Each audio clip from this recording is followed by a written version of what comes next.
પરિપૂર્ણ એકવચન શરૂઆતથી છોકરીના પરિવારના સભ્ય અસહમત છોકરા સાથેનો તેનો સંબંધ કૌટુંબિક પૃષ્ઠભૂમિને કારણે કહેવું કે જો તેણી છોકરા સાથે રહેવાનો આગ્રહ રાખે છે તો તેણે આખી જિંદગી સહન કરવી પડશે. પરિવારના સભ્યો દ્વારા લાગુ કરવામાં આવેલ દબાણને કારણે તેણી અવારનવાર તેની સાથે ઝઘડો કરે છે. છોકરી છોકરાને પ્રેમ કરે છે. તે તેને પૂછતી હતી કે તું મને કેટલો પ્રેમ કરે છે, કારણ કે છોકરો શબ્દોથી સારો નથી, તે ઉપયોગ કરતો નથી, તે ગુસ્સો કરે છે. તેના માતાપિતાની વધારાની ટિપ્પણીને સાથે તેનું મૂડ પણ આવી જાય છે. વધુ ખરાબ છોકરાઓને કારણે તેણી ગુસ્સો મુક્ત કરવાનું લક્ષ્ય બની ગયું છે અને છોકરો બસ ચૂપચાપ તેને સતત પોતાનો ગુસ્સો તેના પર ઠાલવવાની છૂટ આપતી હતી. પાછળથી છોકરો યુનિવર્સિટીમાં સ્નાતક થયો. તે આગળ વધવાની યોજના ધરાવે છે, વિદેશમાં અભ્યાસ કરે છે, પણ તે જતા પહેલા તેણે યુવતીને પ્રપોઝ કર્યું કે મને ખબર નથી કેવી રીતે સરસ શબ્દો કહેવા માટે, પણ હું તે જાણું છું કે હું તને પ્રેમ કરું છું. જો તમે સંમત થશો તો હું તૈયાર છું. તારી સંભાળ રાખજે આખી જિંદગી. તમારા પરિવારના સભ્યો વિશે હું સખત મહેનત કરીશ તેમને સમજવા અને અમારા પર સંમત થવા માટે. મારી સાથે લગ્ન કરો. તમે કરશો? છોકરીએ સંમતિ દર્શાવી અને તેના મા-બાપ છોકરાને બતાવેલા પ્રયત્નોને જોતા તેમની સાથે સહમત થયા. છેવટે છોકરો ઓવરસીઝ જાય તે પહેલા તેઓની સગાઈ થઈ જાય છે. છોકરી વતનમાં પાછા રહો, કાર્યકારી સમાજમાં પગ મૂકો, જ્યાં છોકરો તરીકે પોતાનો અભ્યાસ ચાલુ રાખો.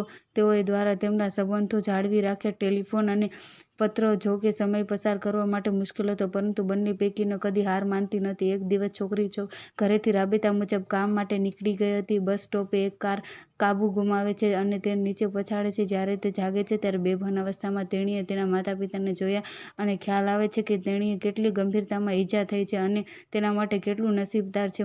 મારી ન શકાય તે માટે તેના માતાપિતા તરફ જોતા તેમના ચહેરા પર બધા જ ભીના થઈ ગયા છે, તેમના આંસુ, અને તેણીએ તેમને આશ્વાસન આપવાનો પ્રયત્ન કર્યો, પરંતુ તે પછી તેણીને ખબર પડી કે તેણી કરી શકતી નથી, એક શબ્દની જોડણી પણ કરી શકી નહીં. તેણીએ થોડો જ અવાજ બનાવવાનો પ્રયત્ન કર્યો, પણ તેણીએ બધા જ સંચાલિત કોઈ પણ અવાજ વિના શ્વાસ લેવાનું હતું. તે મૂંગી છે. ડોક્ટરના જણાવ્યા અનુસાર ઈજાએ તેના મગજને અસર કરી છે અને તેના કારણે તેની બાકીની ભાગ માટે મૌન રહે છે. તેનું જીવન જેના માતાપિતાને સમજવું પડશે એક સાથે જવાબ પણ આપી શકતો નથી શબ્દ.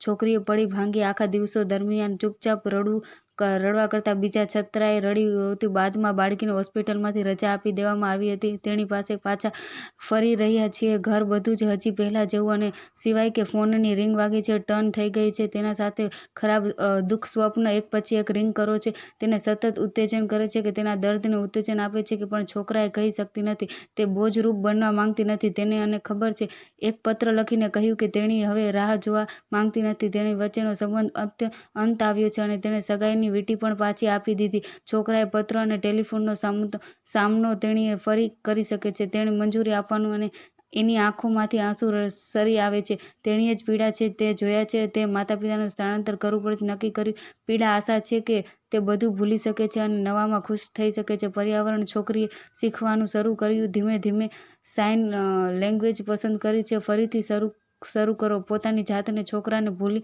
જવાનું પણ કહે છે. એક દિવસ તેનો જીગરી દોસ્ત તેને કહે છે કે છોકરો પાછો આવી ગયો છે અને તે તેના માટે ચારે બાજુના શોધ કરી રહ્યો હતી. તેણીએ તેના શ્રેષ્ઠ મિત્રને તેના વિશે ન કહેવાનું તેણીએ અને તેને ભૂલી જવાનું કહેવાનું કહ્યું. તે પછી 1 વર્ષ કરતાં વધુ સમય સુધી છોકરાને કોઈ સમાચાર નહોતા. એક દિવસ તેના શ્રેષ્ઠ મિત્રએ તેને કહે છે કે છોકરો છે ટૂંક સમયમાં જ લગ્ન થવાના છે અને તેને વેડિંગ કાર્ડ આપ્યું છે. તેણે કાર્ડ ખોલ્યું, દુઃખની વાત વાંચે છે, પરંતુ તેણીએ કાર્ડ પર તેનું નામ મળી ગયું.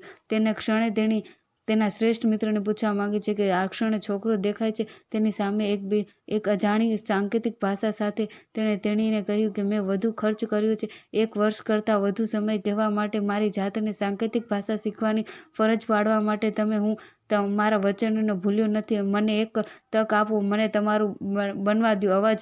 હું તમને પ્રેમ કરું છું. છોકરા દ્વારા ધીમી સાંકેતિક ભાષા તરફ જોતા અને સગાઈની વીંટી તેણે પાછી આપી. આખરે તે હસી. નૈતિક ડરપોક ન બનો અને જ્યારે પણ હોય ત્યારે ભાગી જાઓ. સમસ્યા યાદ રાખો કે ઈવી